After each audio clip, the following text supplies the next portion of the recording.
دنیا میں انسان کو فطرتاً مال سے محبت ہوگی، یہ فطری چیز ہے، ہر ایک کو ہوگی، چاہے کتنا بڑا بزرگ بن جائے اور چاہے کتنا بڑا مولوی بن جائے اور چاہے کتنا بڑا مالدار بن جائے، مال کی محبت یہ فطری طور پر ہے ہر ایک کے دل میں۔ اب اس محبت کو قربان کرنا ہے اللہ کے لیے، اور وہ قربانی کیا ہے کہ تم اللہ کے بندوں پر خرچ کرو اللہ کے لیے۔ تو اب یہ جذبہ خرچ کرنے کا کیسے پیدا ہوگا کہ میں خرچ کروں؟ تو اللہ نے اس کے لیے قرآن میں فضائل سنائے کہ دیکھو تم خرچ کرو گے تو ہم اتنا دیں گے، ہم اتنا دیں گے، ہم اتنا دیں گے، اتنا دیں گے، تاکہ میرے بندوں کے اندر مال خرچ کرنے کا جذبہ پیدا ہو جائے۔ اور الحمدللہ اللہ کا فضل ہے، اب بھی اتنے گئے گزرے دور میں اور ایسے سخت ترین حالات کے باوجود اللہ نے مسلمانوں کے اندر اور دوسری قوموں کے مقابلے میں مسلمانوں کے اندر مال خرچ کرنے کا جذبہ رکھا ہے۔ بڑے بڑے کام ماشاءاللہ مسلمان اپنے آپس کے تعاون سے کر رہے ہیں، ساری دنیا میں ہو رہے ہیں، ساری دنیا میں لوگ کر رہے ہیں، بڑے بڑے کام انجام دے رہے ہیں۔ اور دیکھو ایک آدمی کے پاس 10 کروڑ روپیہ ہے اور وہ 10 لاکھ روپیہ خرچ کرتا ہے، یقینی بات ہے بڑا کام کیا اس نے، لیکن اس کے مقابلے میں ایک آدمی وہ ہے جس کے پاس 5,000 روپے ہیں اور وہ 500 روپے خرچ کرتا ہے۔ بہت بڑی بات ہے، بہت بڑی بات۔ ندوے میں 85 سالہ جلسہ ہوا تو دنیا کے لوگ آئے، دنیا کے ملکوں کے لوگ آئے، عرب کے، امریکہ کے، انگلینڈ، ہر جگہ کے لوگ آئے اس میں۔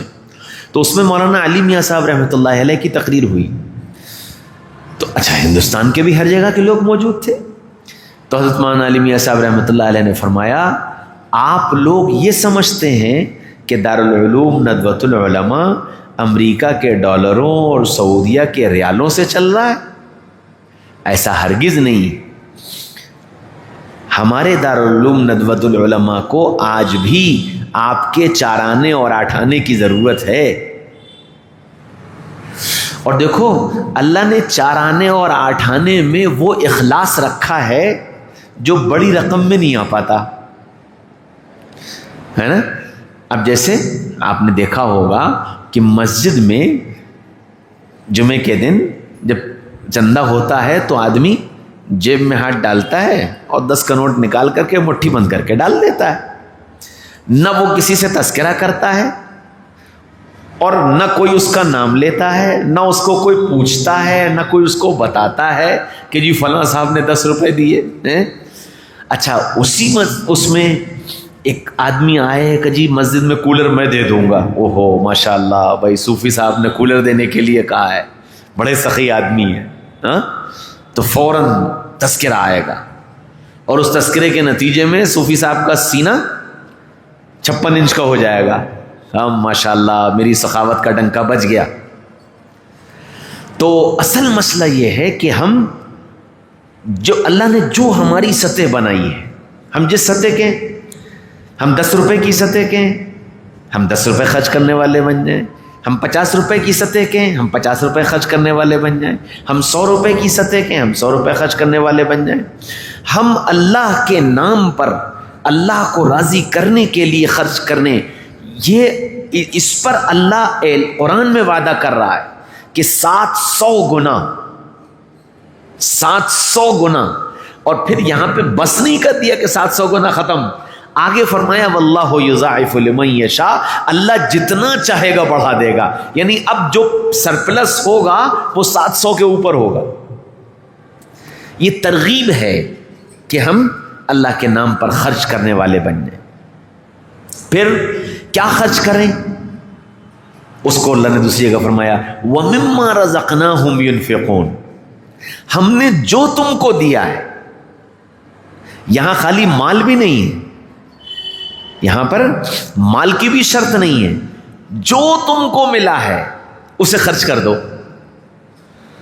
مال ہے مال خرچ کر دو, جان ہے جان خرچ کر دو, صلاحیت ہے صلاحیت خرچ کر دو, علم ہے علم خرچ کر دو, اخلاق ہے اخلاق خرچ کر دو, خوش مزاجی ہے خوش مزاجی خرچ کر دو, مسکراہٹ ہے مسکراہٹ خرچ کر دو, جو تمہارے پاس ہو.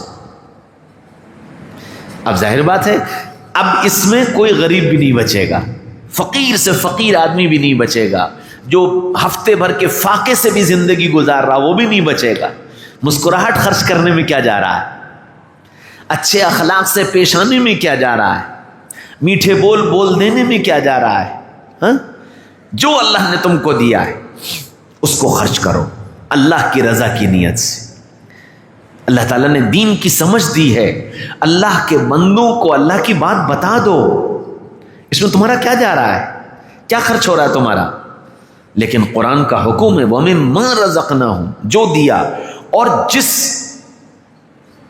جگہ پر ہو تم, جس جگہ پر ہو اس جگہ پر جو تمہاری ذمہ داری ہے, جس پوزیشن کے تم مالک ہو اس پوزیشن پر اپنے آپ کو اللہ اور اس کے رسول کا نمائندہ بنا کر پیش کر دو. وَمِمَّا رَزَقْنَاهُمْ يُنْفِقُونَ. تو دیندار ہونے کا مطلب یہ نہیں ہے کہ سب چھوڑ کے آ جاؤ. جیسے ایک جگہ ہم گئے تو ان کہا کہ صاحب وہ ہمارا لڑکا جو ہے وہ ڈاکٹر ہے اور اب میں نے سوچا ہے کہ میں ڈاکٹری چھوڑ دوں گا اور اب میں عالم بنوں گا. تو ہم نے کہا نہیں بھائی, اسلام یہ نہیں چاہتا ہے کہ تم ڈاکٹری چھوڑ کر کے عالم بن جاؤ. اسلام یہ چاہتا ہے کہ تم ڈاکٹری میں اسلام زندہ کر دو. تمہارے پاس جو مریض آئیں ان کو تم بتاؤ کہ مسلمان ڈاکٹر کیسا ہوتا ہے. تم وہاں پر اسلام کے ریپریزنٹیٹیو بنو, اسلام کے نمائندے بنو. تم وکیل ہو, وکالت چھڑوانا مقصود نہیں ہے, مقصود یہ ہے کہ تم عدالت میں اسلام کے نمائندے بنو. تم ٹیچر ہو, تمہاری ٹیچنگ چھڑوانا مقصود نہیں ہے. تم اپنے بچوں کے سامنے, اسکول کے اسٹاف کے سامنے اپنے کو اسلام کا نمائندہ بنا کر پیش کرو کہ مسلمان کیسا ہوتا ہے.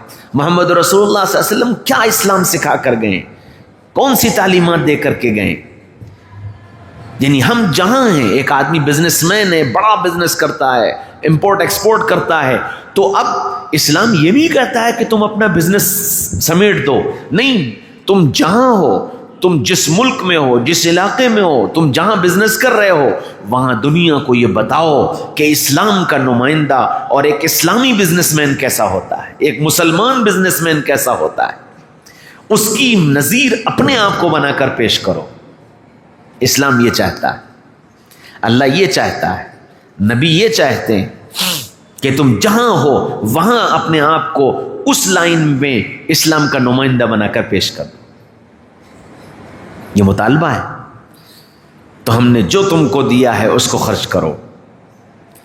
علم ہو, مال ہو, صلاحیت ہو, اخلاق ہو, کردار ہو, جو چیز اللہ نے تم کو دے دی اس کو اللہ کی رضا کے لیے خرچ کرنا کہ اللہ راضی ہو جائے.